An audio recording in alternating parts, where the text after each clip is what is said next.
The relationship between me and my bike is actually very strong. Like, I see it as a part of my body, which makes me feel happy. So I don't used to call my bike it, so I used to call her she. Yeah, I call my bike she. She's my girlfriend. Like, she's always there to make me happy and to make sure I'm fine. So maybe once in a while, if I'm training and she pissed me off, I throw her away. And most time, if me too, I'm riding rough on the road and she's not comfortable with it, I might end up in the water passage.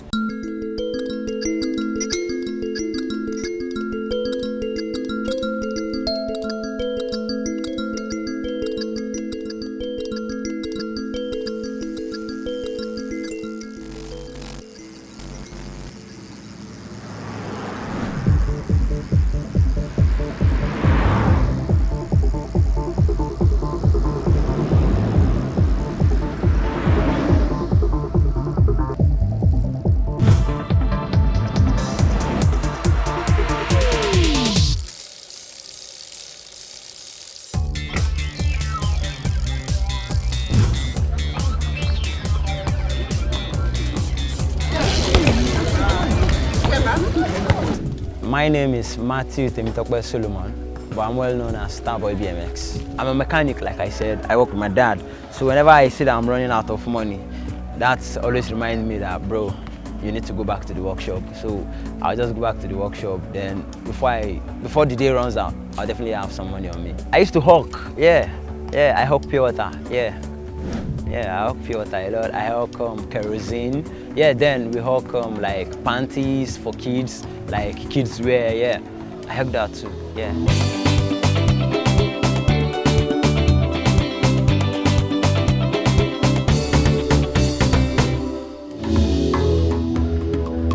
My earliest memory of BMXing was 7 years ago. Yes, I came across some guys in the National Stadium using some other kind of bikes to do some cool tricks with their bikes too, and I'm like, I think I can actually get along with this also.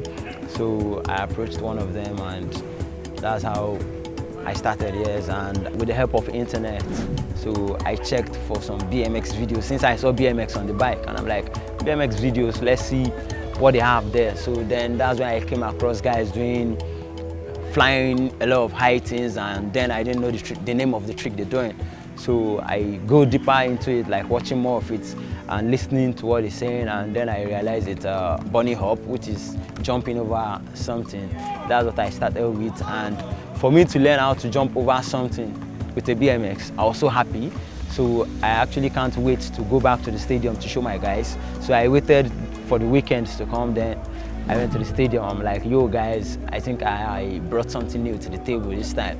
Let's check it out. I can hop over someone else's bike. And that's how we started, and everywhere like, wow. So if you want to learn how to jump, go meet Starboy, and that's how we started, and it has been growing since then in me. The worst injury I've ever had on my BMX was dislocating my ankle, actually. Yeah, and I think I did that like twice. I dislocated the first one. After it healed up, I dislocated the second one. And after that one also healed up again, then I broke one part of my foot again. Yeah, so it's fine. Like, it's what you do that makes you happy. So even if you have any heavy scar or get injured, yes, you're still coming back for it. So that's just it.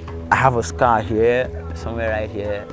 I got this scar while trying to do a wall ride, like riding over a wall. I have that in the Red Bull documentary that was dropped.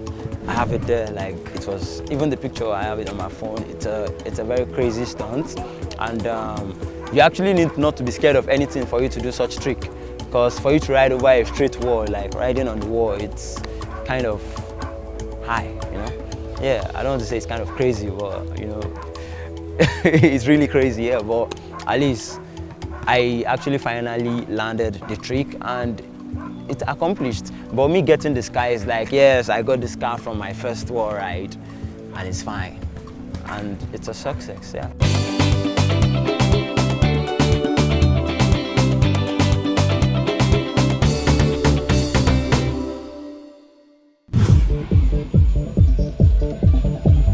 The response in Nigerian culture to us is still kind of low.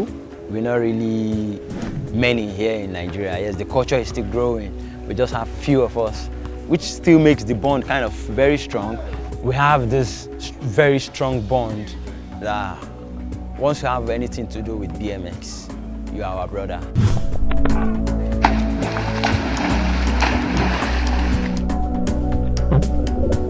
When I was a kid, I always tell my dad, because he's a mechanic, so I always tell him I should grow up fixing cars, because I just have passion for cars. I have this love for cars, and I'm always with my dad whenever he's going to the workshop. I just make sure I'm under any car, whenever he's working on a car, I'll just go under and be touching stuff just to make sure my hand is dirty. And I've always have this dream of becoming an engineer, yes.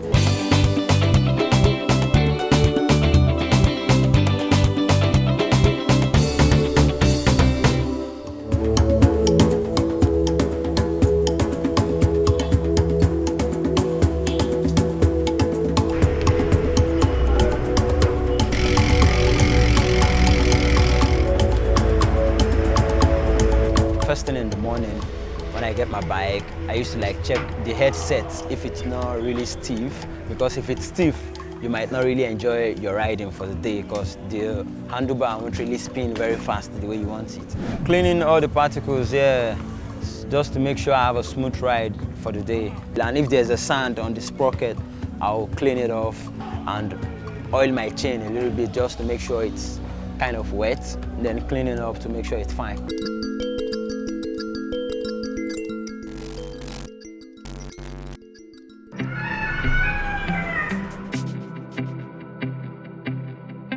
My routine on daily basis actually has to do with me waking up first. I hit the gym, not going to the gym, I do some workouts on my own in my house. I'll do some workouts, probably. I do a lot of core works actually, do a lot of sit-ups, then probably maybe some jumping jacks and some squatting. I do squatting most times because of my lap and my the lower part of my leg actually, because of the pedaling every time. So you doing enough squatting, you have more energy on your legs to go as far as you want. Then working more on my core gives me that strength, I don't need to be very huge for me to have that strength, but once I'm building my core every day, the way I'm doing it, it gives me that inner strength that whenever I want to go in the air with my bike, the strength is always there, I'm super filled with the energy. Then the jumping jacks is just there to make sure I'm kind of flexible and make sure everything just keeps going well. Then after that, along the line before going to training, yeah, then this one, I just did this one to free my wrists, because most time we fall and we slam our hand on the floor very hard, which can easily dislocate your wrist. So I do this one every morning to make sure my wrist is kind of very free, so I don't have any issue there, then I'm fine.